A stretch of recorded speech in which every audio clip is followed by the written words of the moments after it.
Tonyo Carpio, ang pag-angkin ng China sa West Philippine Sea ay maituturing na fake news of the century.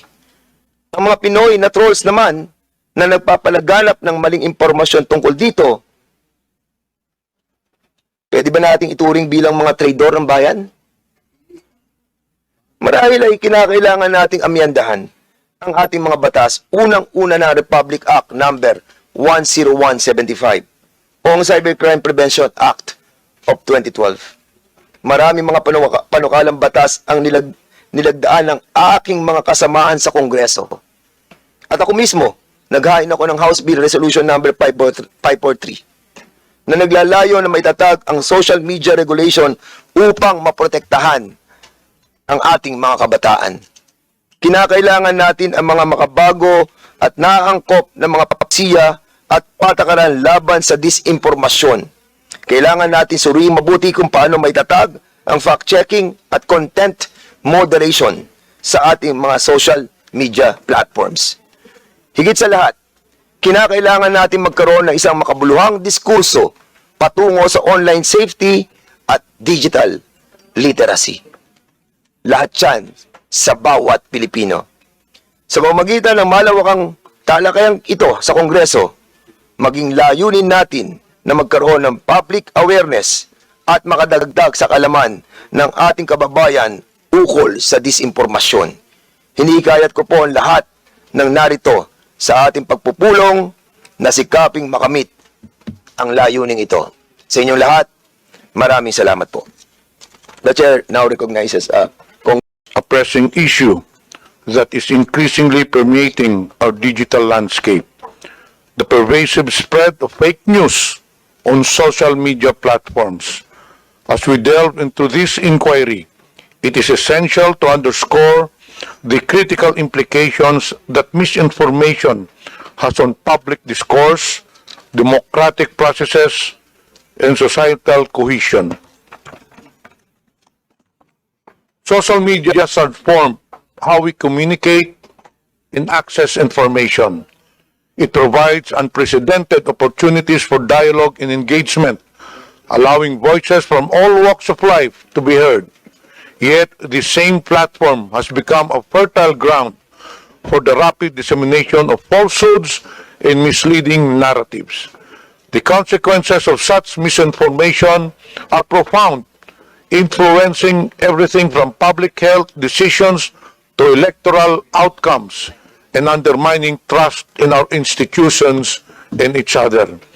As lawmakers, our role is not only to understand the scope and nature of this phenomenon, but also to consider our responsibility in creating a framework that protects the integrity of information while respecting the fundamental principles of free speech.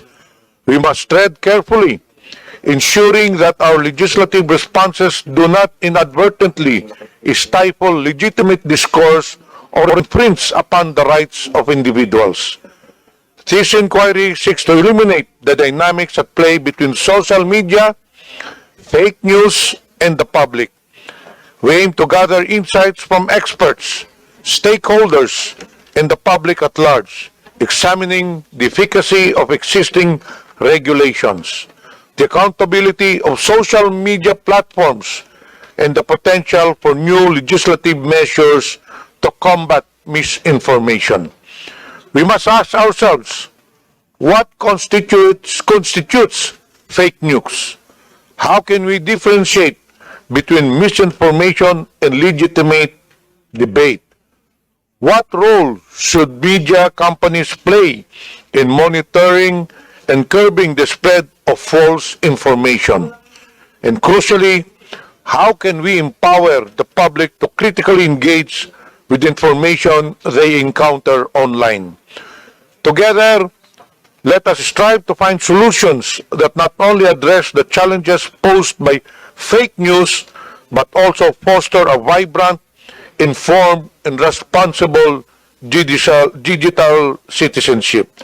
Our discussions today and in the days to come will shape the path forward in this vital area, and I encourage you to contribute your insights and perspectives in this hearing. Thank you and good morning to everyone. The next to deliver his opening remarks is the chairman on Committee on Public Information and Communication Technology. Committee on Public Information, chaired by Congressman Chairman Joboy Aquino. Now you are recognized, sir. Thank you, Chair. Good morning to all of you. Let me thank our colleagues, resource persons, and everyone in attendance today as we try to understand and address the rampant spread of disinformation on social media.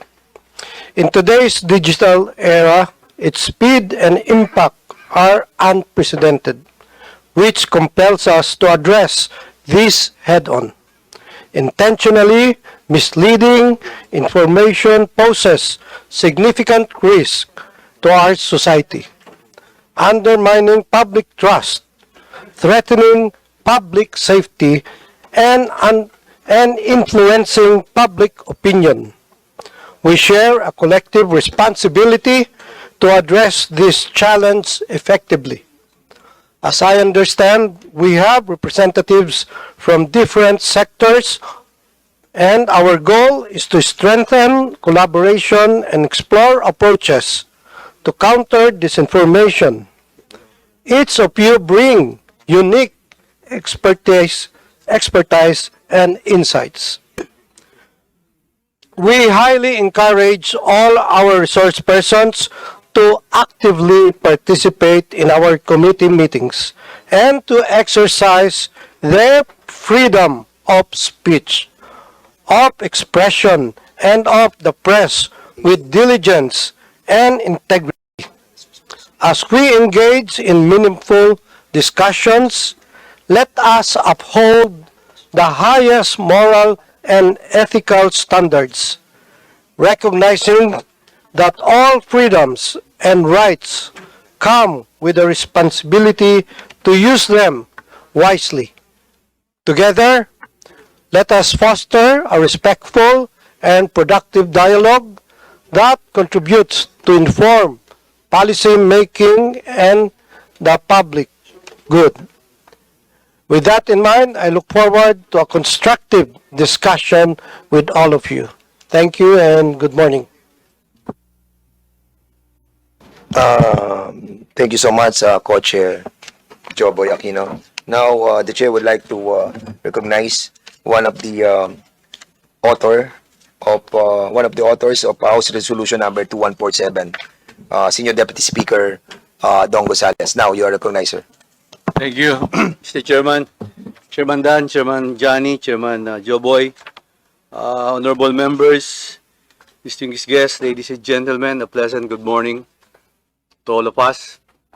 It is my privilege to sponsor House Resolution number 286, which calls for a joint inquiry in aid of legislation on the rampant posting of false and malicious content on social media platforms, while safeguarding freedom of speech and ensuring digital safety.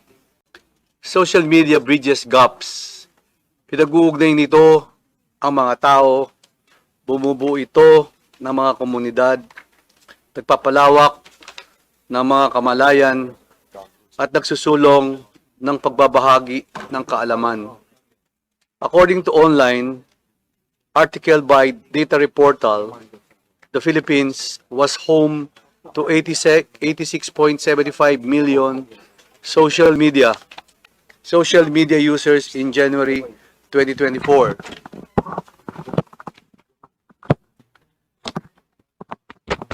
Equating to 73.4% of the total population.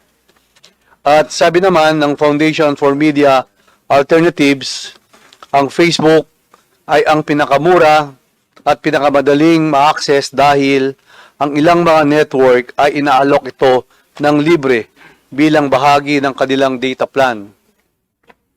Ngunit, sa kabila ng napakaraming benepisyong kaakibat nito, social media can also be used as a conduit of inappropriate content. We all experience browsing our social media platforms, and more often, we come across racist, sexist, homophobic, religious, and political-based hate contents. Ang mga mapanirang nilalaman na ito ay naglalagay sa panganib sa kaligtasan ng publiko sa pamamagitan ng maling impormasyon, online harassment, mga panlilinlang at iba pang anyo ng cyberbullying. We affirm that instrumental role of social media in today's day and age, but there is an overwhelming need to address harmful content and at the same time uphold constitutional freedoms, particularly the freedom of speech and expression, which are considered cornerstones of our democracy. House Resolution number 286 proposes for the development of an improved transparency and accountability mechanisms for social media platforms. Most especially, it calls for an enhanced content moderation, reporting systems, and safeguards against misuse of algorithms. Additionally, digital literacy needs to be prioritized to help our fellow Filipinos discern credible information. Likewise, the resolution will also review Republic Act number 10175 or the Cybercrime Prevention Act of 2012 to address the challenges posed by emerging technologies and harmful online content. To effectively address and promote digital safety, a multi-stakeholder approach must be carried out. Social media companies, cybersecurity experts, and legal professionals must come together to craft an effective and double legislation. By working together, we can ensure a safer digital landscape while preserving democratic values. Inihikayat ko po ang aking mga kapwa mambabatas at lahat ng ating mga panauhin na suportahan ang resolution ito upang matiyak ang kaligtasan ng ating digital space. Let us reconfigure our social media platforms with meaningful discourse, innovation, and empowerment rather than a breeding ground for deception of harm. Takal po salamat, may payabak po kay Katam. Ano yan?